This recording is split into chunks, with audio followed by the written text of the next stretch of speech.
Benvenuti alla mia prima lezione di italiano sul mio canale YouTube. Io sono Ilaria di ilaz.com e oggi voglio parlarvi di due cose molto importanti in italiano. La prima, la pronuncia, e la seconda, la concordanza. Partiamo subito dalla prima. In italiano, per poter parlare correttamente, è necessario articolare bene ogni singola lettera, specialmente le vocali. Quando abbiamo una parola con due o più vocali vicine, dobbiamo stare attenti a scandirle perfettamente, in modo tale che la pronuncia, quello che gli altri ascoltano, sia il più comprensibile possibile. Facciamo alcuni esempi.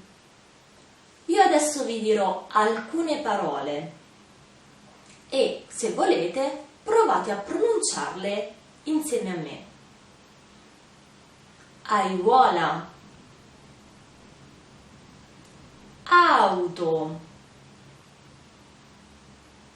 aiuto.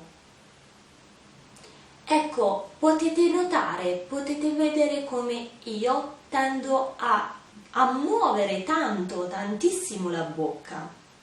Questo mi consente infatti di articolare bene le parole ed essere comprensibile. Imparare a pronunciare le parole correttamente fin dall'inizio vi consentirà non solo di parlare meglio, ma anche di riuscire a comprendere gli altri, a comprendere quelli che parlano l'italiano con voi in maniera più rapida, in maniera più semplice. Parliamo ora della concordanza e dell'importanza di quest'ultima in italiano.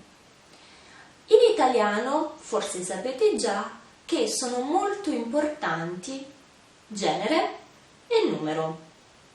Questo che cosa significa? Che noi distinguiamo sempre, a differenza dell'inglese, il singolare e il plurale e il femminile e il maschile.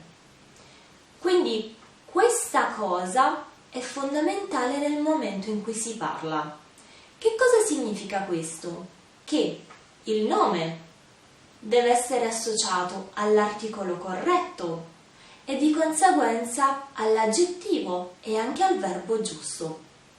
Facciamo un piccolo esempio così potete comprendere meglio quello di cui sto parlando. Nella frase semplicissima, banalissima, la mamma è bella, qui tutto funziona, qui tutto è espresso in maniera corretta, perché ogni parte del discorso è formulata e espressa nella forma femminile e singolare. Cosa succederebbe però se io dicessi la mamma è bello? Molti di voi potrebbero subito dire aspetta, Ilaria, qui c'è qualcosa che non va. Esatto, c'è qualcosa che non va. Perché se la prima parte della frase è tutta al femminile singolare, anche il resto, anche l'aggettivo deve seguire questa forma. Invece no, qui abbiamo una parola, un aggettivo maschile e singolare. Ora, cosa voglio dire con questo? Che per parlare in italiano in modo corretto è necessario tenere sempre in considerazione queste due cose: pronuncia e concordanza. Questo vi consentirà di esprimere le frasi nel modo giusto, vi consentirà di farvi comprendere meglio e darà proprio l'impressione agli altri che voi siate davvero preparati e che sappiate davvero quello che state dicendo. Ok? Ora voi potreste dirmi, certo, è facile con le parole che terminano con la lettera A oppure con la lettera O al singolare. Avete ragione, Come voi sapete ci sono tante altre parole e tanti altri aggettivi che nella forma singolare terminano con la lettera E. Ora, cosa potete fare? Nel momento in cui ascoltate è tutto più facile, perché sapete già che noi in italiano tendiamo ad usare l'articolo quasi sempre. Nel momento in cui dovete parlare potrebbero sorgere problemi, quindi cosa vi consiglio di fare?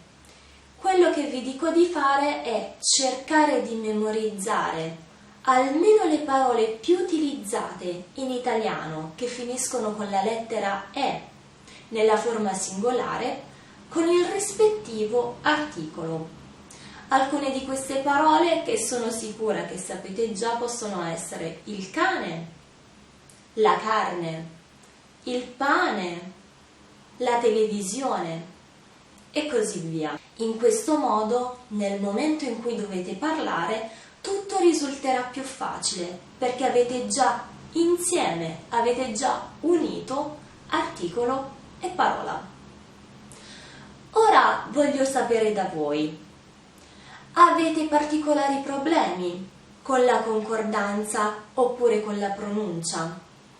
Scrivetemi nei commenti quello che pensate, la vostra esperienza, e per fare un po' di pratica provate anche a scrivere alcune frasi in italiano per mettere in evidenza queste parole che al singolare terminano con la E. Bene, siamo già giunti alla fine di questo primo video. Spero che vi sia piaciuto e che vi sia stato utile, e se vi è piaciuto mettete un like e condividetelo, e non dimenticate di seguirmi sui miei social, soprattutto su Instagram, dove ogni giorno pubblico storie, quiz, card con tanti argomenti sull'Italia e sull'italiano. A presto!